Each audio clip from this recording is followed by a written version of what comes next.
AJ ನ್ಯೂಸ್ಗೆ ಸ್ವಾಗತ. ವಿಜಯಪುರ ಜಿಲ್ಲೆಯಲ್ಲೀಗ ಎಲ್ಲೆಲ್ಲೂ ಗಾಂಜಾ ಘಮಲು ಹರಡ್ತಾ ಇದೆ. ಕೆಲ ಕದಿಮರು ಕದ್ದು ಮುಚ್ಚಿ ಗಾಂಜಾ ಬೆಳೀತಾ ಇದ್ದು ಜಿಲ್ಲೆಯಲ್ಲಿ ಎಗ್ಗಿಲ್ಲದೆ ಗಾಂಜಾ ದಂಧೆ ನಡೀತಾ ಇದೆ. ಸದ್ಯ ಪೊಲೀಸರು ಭರ್ಜರಿ ಬೇಟೆಯಾಡುವ ಮೂಲಕ ಗಾಂಜಾ ಜಾಲಕ್ಕೆ ಹೆಡೆಮುರಿ ವಿಜಯಪುರ ಜಿಲ್ಲೆಯ ಸಿಂದಗಿ ತಾಲೂಕಿನ ಯರಗಲಕೇಡಿ ಗ್ರಾಮದಲ್ಲಿ ಗಾಂಜಾ ಜಪ್ತಿ ಪ್ರಕರಣವೊಂದು ಬೆಳಕಿಗೆ ಬಂದಿದೆ. ಸಿಂದಗಿ ತಾಲೂಕಿನ ಯರಗಲಕೇಡಿ ಗ್ರಾಮದ ಸಿದ್ದರಾಮ್ ಕಲಬುರ್ಗಿ ಅವರ ಸ್ವಂತ ಜಮೀನಿನಲ್ಲಿ ಗಾಂಜಾ ಬೆಳೀತಾ ಇದ್ದ ಖಚಿತ ಮಾಹಿತಿ ಮೇರೆಗೆ ಪಿಎಸ್ಐ ಆರಿಫ್ ಮುಷಾಪುರಿ ನೇತೃತ್ವದ ತಂಡ ದಾಳಿ ಮಾಡಿ 16 ಕೆಜಿ ಗಾಂಜಾವನ್ನು ಜಪ್ತಿ ಮಾಡಿದ್ದಾರೆ. ಇನ್ನು ಸಿಂದಗಿ ಪೊಲೀಸ್ ಠಾಣೆಯಲ್ಲಿ ಈ ಪ್ರಕರಣ ದಾಖಲಿಸಲಾಗಿದ್ದು ಆರೋಪಿ ಸಿದ್ದರಾಮ್ ಕಲಬುರ್ಗಿಯನ್ನ ಪೊಲೀಸರು ಅರೆಸ್ಟ್ ಮಾಡಿದ್ದಾರೆ. ಒಟ್ನಲ್ಲಿ ಹೊಸ ವರ್ಷ ಎಂಟ್ರಿ ಆಗ್ತಾ ಇದ್ದಂಗೆ ಗಾಂಜಾ ಘಮಲು ಹರಡೋಕೆ ಶುರು ಆಗಿಬಿಡುತ್ತೆ. ಹೀಗಾಗಿ ಪೊಲೀಸರು ಫುಲ್ ಅಲರ್ಟ್ ಆಗಿದ್ದಾರೆ.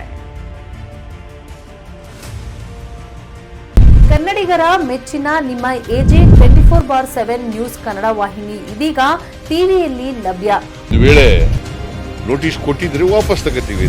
ಇವತ್ತು ವಕ್ಫ್ ಪ್ರಾಪರ್ಟಿ ಅಂತೇಳಿ ಬರ್ತದೆ ಅಂತ ಹೇಳಿದ್ರೆ ರೈತರು ಬೀದಿಗೆ ಬಂದ್ರೆ ಏನ್ ಮಾಡ್ಬೇಕಾಗತ್ತೆ? ಯಾರು ವೋಟ್ ಹಾಕಿಲ್ಲ ಅಂದ್ರೆ ಗ್ಯಾರಂಟಿನೆಲ್ಲ ಸ್ಟಾಪ್ ಮಾಡ್ಬಿಡ್ತೀವಿ.